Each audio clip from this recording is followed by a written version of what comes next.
ಇದೇನು ತಮ್ಮ ಎತ್ತನ್ನು ತಂದಿದ್ದೀಯಾ? ಹೌದಣ್ಣ, ಬರುವಾಗ ಬಜಾರ್ನಲ್ಲಿ ಮಾರಾಟಕ್ಕಿಟ್ಟಿದ್ದರು, ತೆಗೆದುಕೊಂಡು ಬಂದೆ. ಒಳ್ಳೇದಾಯ್ತು ಸಹೋದರ.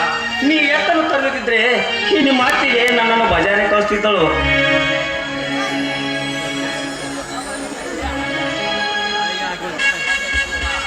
ಸೀತಾ, ಈ ಎತ್ತನ್ನು ದೇವರ ಮನೆಯಲ್ಲಿಡು. ಆಯ್ತು ರೀ. ರೀ, ಹೊರಗಡೆ ಕಾಳಿಂಗ ಎತ್ತನ ಬಂಡಿಗೆ ಬಣ್ಣ ಬಡಿದನ್ನೆಲ್ಲ ನೋಡ್ಕೊಂಬನ್ರಿ. ಅದೆಲ್ಲ ಆಯ್ತಂದ್ರ ಎಲ್ಲರೂ ಸೇರಿ ಒಟ್ಟಿಗೆ ಊಟ ಮಾಡಿ.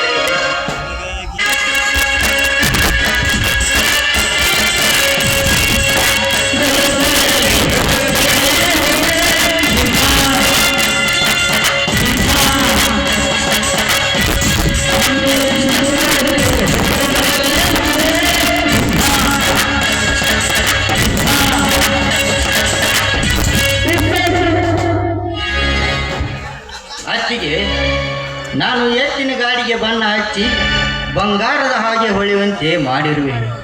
ಅಣ್ಣ ಅತ್ತಿಗೆಯರು ಕೂಡಿ ನಮ್ಮ ಕಿಲಾರಿ ಹೋರಿಯನ್ನು ಹೂಡಿ ಆ ಬಂಡಿ ಒಳಗೆ ಕುಳಿತರೆ ಜನ್ಮದ ಜೋಡಿ ಶಿಲ್ಪ ಶಿವರಾಜಕುಮಾರರಂತೆ ಕಾಣುವೆ.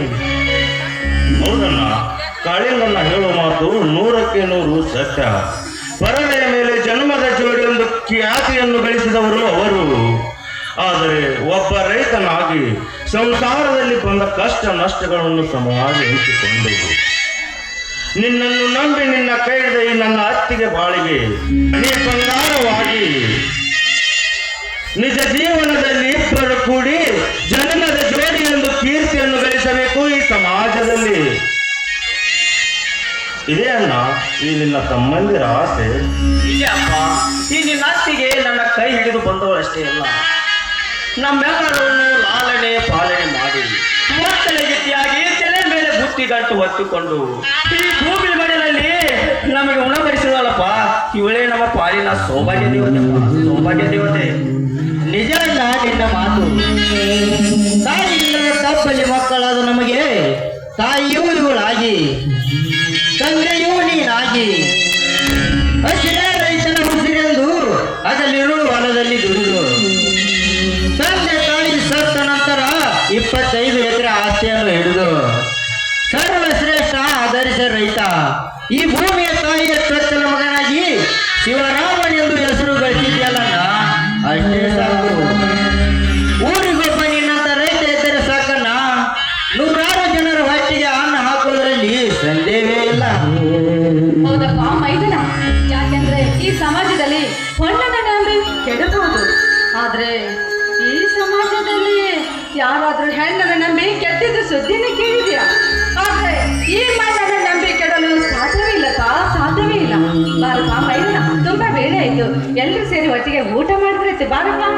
ಅಲ್ಲಿಗೆ ಊಟ ಮಾಡೋದಕ್ಕಿಂತ ಮುಂಚೆ ಈ ತುಂಬಿದ ಸಂಸಾರ ಕೊನೆಯವರೆಗೂ ಆನಂದ ಸಾಗರದಲ್ಲಿ ತೇಲಾಡುವಂತೆ ಒಂದು ಹಾಡನ್ನು ಹಾಡಬಾರದೆ. ಹೌದು ಹೊತ್ತಿಗೆ ಅಣ್ಣ ತಮ್ಮಂದಿರ ಮಧ್ಯೆ ಯಾವುದೇ ಬೆರುಕು ಮೂಡದಂತೆ ಶ್ರೀಗಂಧದ ಗೊಂಬೆಯಾದ ನೀನು ಶ್ರೀದೇವಿನಂತೆ ಒಂದು ಹಾಡನ್ನು ಹಾಡಬಾರದೆ. ಆಯ್ತಪ್ಪ ಮೈದನ, ನಿಮ್ಮ ಯಾವತ್ತು ಇಲ್ಲದೆಲ್ಲ ಸಿಗ್ತದೆ. ನಿಮ್ಮ ಇಷ್ಟದಂತೆ ಎಲ್ಲರೂ ಸೇರಿ ಹಾಡಿಕೊಳ್ಳಲಿವೆ.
ಸಂತೋಷ ಆಯ್ತೇನೋ ಊಟ ಮಾಡಂತಿ ನಿಮ್ಮ ಅಣ್ಣ ತುಂಬಾ ಹಚ್ಕೊಂಡಿದ್ದಾನ ಕಣೋ ಬನ್ನಿ ಹೋಗೋಣ ಎಲ್ಲರೂ ಕೂಡಿ ಊಟ ಮಾಡೋಣ